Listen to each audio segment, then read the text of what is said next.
कि हवा से कह दो खुद को आजमा के दिखाए। हवा से कह दो खुद को आजमा के दिखाए, बहुत चिराग बुझाती है एक जला के दिखाए। इतना कहकर वो तलवार थामे धीरे धीरे शिविर के भीतर प्रवेश करने लगा। तभी अंधेरे के बीच एक छाया उसके सामने आकर ठहर गई। वो शिखंडी था। दोस्तों, महाभारत का युद्ध समाप्त हुए हजारों वर्ष बीत चुके हैं। कौरव और पांडव इतिहास बना चुके हैं, लेकिन इस युद्ध का एक योद्धा आज भी इस धरती पर भटक रहा है। एक ऐसा योद्धा जिसे मृत्यु भी छू नहीं सकी, जिसे खुद श्री कृष्ण ने अमर होने का श्राप दिया था। क्या सच में अश्वत्थामा आज भी जीवित है? क्या वो आज भी जंगलों और प्राचीन मंदिरों के आसपास दिखाई देता है? आखिर क्या है इस अमर योद्धा का सबसे बड़ा रहस्य? महाभारत का युद्ध समाप्त हो चुका था। दुर्योधन धरती पर पड़ा मृत्यु की प्रतीक्षा कर रहा था। उसके शरीर पर युद्ध के हर चोट के गहरे निशान थे। उसकी जंघा भले ही टूट चुकी थी, पर उसके मन में क्रोध, घृणा और अपमान की आग अब भी जल रही थी। रक्त से भीगी धरती पर पड़ा वो कौरवों का युवराज आज भी पराजय को स्वीकार नहीं कर पा रहा था। उसकी सांसें भारी थी, लेकिन उसकी आंखों में प्रतिशोध की ज्वाला अभी भी धधक रही थी। उसे बार बार वही क्षण याद आ रहा था जब भीम की गदा उसकी जंघा पर पड़ी और उसके साथ ही उसके सारे स्वप्न चकनाचूर हो गए। राज्य, अहंकार, विजय, सब कुछ उसकी आंखों के सामने बिखर चुका था। फिर भी उसके भीतर एक अंतिम संतोष था कि पांडव भी इस युद्ध में बहुत कुछ खो चुके हैं। तभी अचानक दूर से किसी के तेज कदमों की आहट सुनाई दी। रात के गहरे अंधकार को चीरता हुआ अश्वत्थामा उसकी ओर बढ़ रहा था। उसकी आंखों में क्रोध की ज्वाला भड़क रही थी और चेहरे पर प्रतिशोध की कठोर छाया साफ दिखाई दे रही थी। वो दुर्योधन के पास आकर रुका और भारी स्वर में बोला, मित्र, तुम्हारी यह दशा देखकर मेरा हृदय अग्नि बन उठा है। आज जो कुछ तुम्हारे साथ हुआ वो केवल तुम्हारा अपमान नहीं, हम सबके गौरव पर आघात है। पांडवों ने युद्ध जीत लिया होगा, लेकिन उन्होंने मेरे पिता द्रोणाचार्य के वध का जो छल किया, उसका प्रतिशोध अभी भी शेष है। जब तक उनके शिविर में शोक की वही आग ना जले जो आज तुम्हारी आंखों में जल रही है, तब तक अश्वत्थामा को शांति नहीं मिलेगी। मैं प्रतिज्ञा करता हूँ आज कि यह रात उनके वंश के लिए सबसे भयावह रात बनेगी।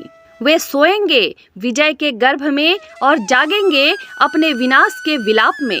उनके शब्दों में ऐसी ठंडक थी जो क्रोध से भी अधिक भयावह लग रही थी। दुर्योधन ने दर्द भरी आंखों से उसकी ओर देखा। अश्वत्थामा की आंखों में प्रतिशोध की ज्वाला भड़क रही थी। दुर्योधन ने टूटी हुई सांसों के बीच धीमे स्वर में कहा, अश्वत्थामा, मैंने सब कुछ खो दिया। मेरा राज्य, मेरे भाई, मेरा गौरव, सब इस रणभूमि की धूल में मिल गया। लेकिन यदि मेरे प्राण जाने से पहले पांडवों के शिविर से भी विलाप की वही ध्वनि उठे जो आज मेरे हृदय में गूंज रही है, तो मैं अपनी पराजय को भी विजय मान लूंगा। अश्वत्थामा के आंखों की अग्नि प्रचंड हो उठी। उसने झुककर दुर्योधन के कंधे को थामा और कठोर स्वर में बोला, मित्र, मैं तुम्हें वचन देता हूँ, आज की रात उनके लिए अंतिम शांति की रात होगी। इतना कहकर अश्वत्थामा धीरे धीरे उठा। उसके कदम अंधेरी रात में पांडवों की शिविर की ओर बढ़ने लगे। चारों ओर सन्नाटा था, लेकिन उसके भीतर बदले का तूफान गरज रहा था। उसके मन में केवल एक ही विचार था, आज पांडवों के वंश का अंत करना है। उसे अपने पिता द्रोणाचार्य का गिरता हुआ शरीर याद आ रहा था। दुर्योधन की टूटी हुई देह उसकी आंखों के सामने घूम रही थी और उसके भीतर केवल एक ही आवाज गूंज रही थी, प्रतिशोध। शिविर के पास पहुंचकर वो कुछ क्षण के लिए रुका। अंदर सब गहरी नींद में थे। विजय के बाद निश्चिंत होकर सोए हुए योद्धाओं को यह आभास भी ना था कि मृत्यु खुद उनके द्वार पर आ पहुंची है। अश्वत्थामा ने आकाश की ओर देखा और दांत भींचकर बोला, हे पिताश्री, आज आपके वध का ऋण चुकाऊंगा। इतना कहकर वो तलवार थामे धीरे धीरे शिविर के भीतर प्रवेश करने लगा। तभी अंधेरे के बीच एक छाया उसके सामने आकर ठहर गई। वो शिखंडी थी। रात की मंद रोशनी में शिखंडी की आंखें चौकन्नी थी।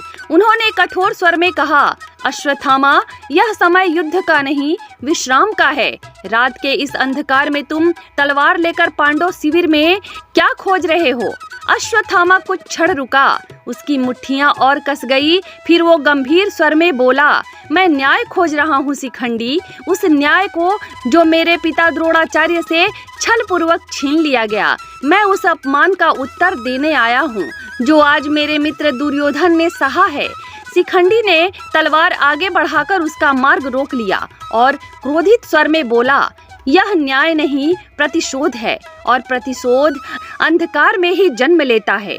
यदि तुम वीर हो तो सूर्योदय तक प्रतीक्षा करो।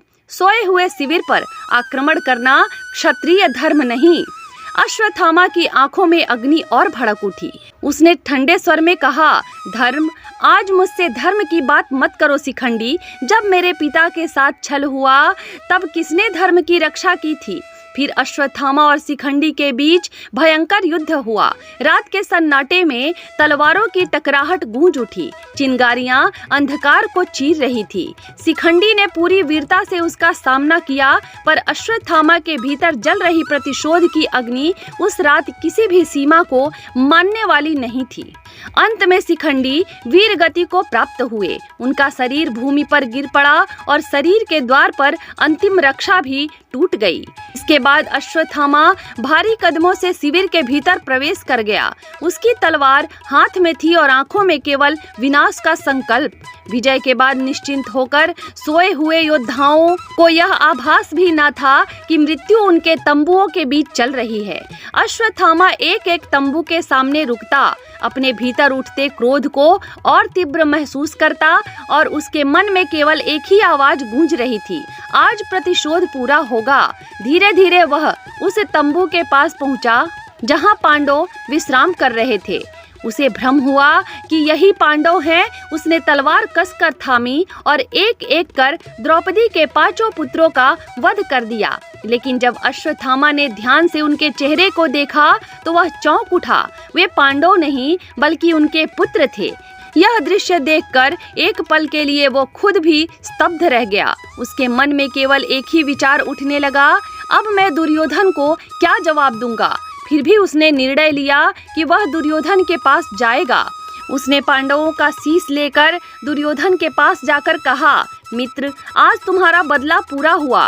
देखो, मैंने पांडवों का शीश लेकर तुम्हारे पास आया हूँ। यह सुनकर दुर्योधन की बुझती आंखों में अचानक चमक लौट आई। उसने कांपते हाथों से उस शीश को छूने की कोशिश की, लेकिन अगले ही क्षण उसके चेहरे का भाव बदल गया। वो धीमे आवाज में बोला, अश्वत्थामा, यह पांडवों का नहीं, उनके पुत्रों का शीश है। यह सुनते ही अश्वत्थामा के पैरों तले मानो जमीन खिसक गई। दुर्योधन ने अपनी अंतिम सांसों में धीमी आवाज में कहा, अश्वत्थामा, इस युद्ध में सभी ने पाप किए हैं, लेकिन तुम्हारा पाप सबसे बड़ा है।